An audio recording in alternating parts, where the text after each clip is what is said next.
Panorama group, जो सोचता है वो करता है।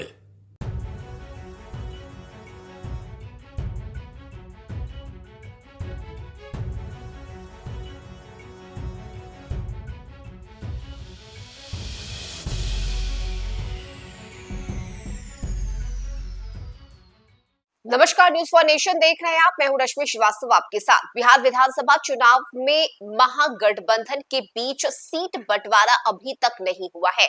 तमाम जो दल महागठबंधन में शामिल हैं, उनके अपने अपने दावे हैं। सभी दलों की तरफ से सीट को लेकर हिस्सेदारी पर भी दावेदारी की जा रही है।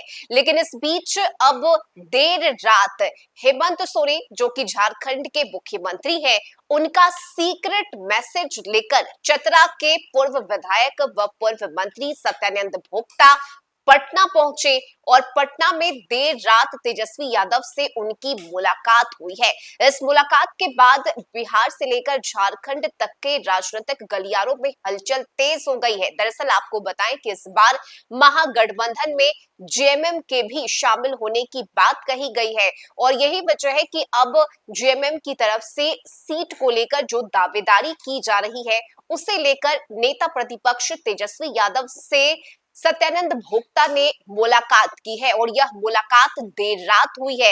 ये तस्वीर हम आपको दिखा रहे हैं, जहां हेमंत सोरेन का सीक्रेट मैसेज लेकर सत्यानंद भोक्ता तेजस्वी यादव के पास पहुंचे और ये इस मुलाकात में कई राजनीतिक मुद्दों पर बातचीत हुई है। इससे पहले देखिए, लगातार ये कहा जा रहा था कि इस बार जेएमएम झारखंड में महागठबंधन के साथ मिलकर चुनाव लड़ना चाहती है। यहां तक कि 10 से 12 सीट पर जेएमएम की तरफ से दावेदारी भी की जा रही है। लेकिन इस सब के बीच देर रात हुई ये मुलाकात कई मायनों में बेहद अहम बताई जा रही है। आपको बताएं कि इससे पहले झारखंड में बीजेपी और जेएमएम की हो रही दोस्ती की खबरों के बीच हेमंत सोरेन का अब सीक्रेट मैसेज लेकर देर रात चतरा के पूर्व विधायक और पूर्व मंत्री सत्यानंद भोक्ता पटना पहुंचे। बिहार विधानसभा चुनाव 2025 को लेकर जेएमएम की मांग क्या है, इस पर तेजस्वी यादव से विस्तार से बातचीत की गई है।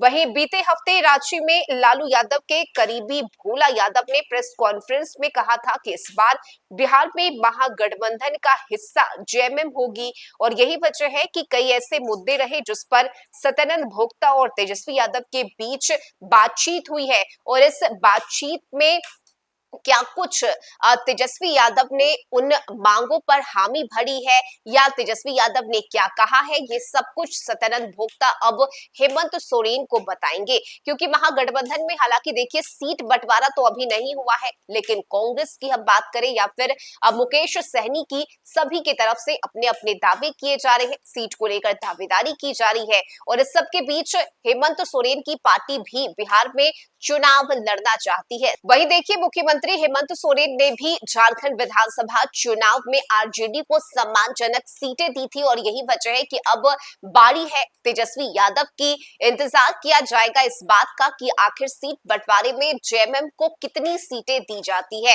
हालांकि देखिए, जो दावे हैं वो 10 से 12 सीट पर की जा रही है, लेकिन तेजस्वी यादव कितनी सीटों पर मानते हैं, किस तरह से महागठबंधन में सामंजस्य बिठाया जाता है, इसके लिए इंतजार करना होगा। लेकिन फिलहाल देर रात हुई ये मुलाकात और इस मुलाकात में हुई बात को लेकर बिहार से लेकर झारखंड तक में सियासी हलचल तेज हो गई है और इस मुलाकात की तस्वीरें हम आपको दिखा रहे हैं, जहां सत्यानंद भोक्ता हेमंत सोरेन का सीक्रेट मैसेज लेकर तेजस्वी यादव के पास पहुंचे और विधानसभा चुनाव 2025 को लेकर इन दोनों ही नेताओं में बातचीत हुई है और अब सत्यानंद भोक्ता इस बातचीत की पूरी जानकारी हेमंत सोरेन को देंगे। हालांकि इतना तो तय है कि महागठबंधन के साथ मिलकर ही जेएमएम बिहार में चुनाव लड़ने जा रही है, बस इंतजार है तो सीट बंटवारे का।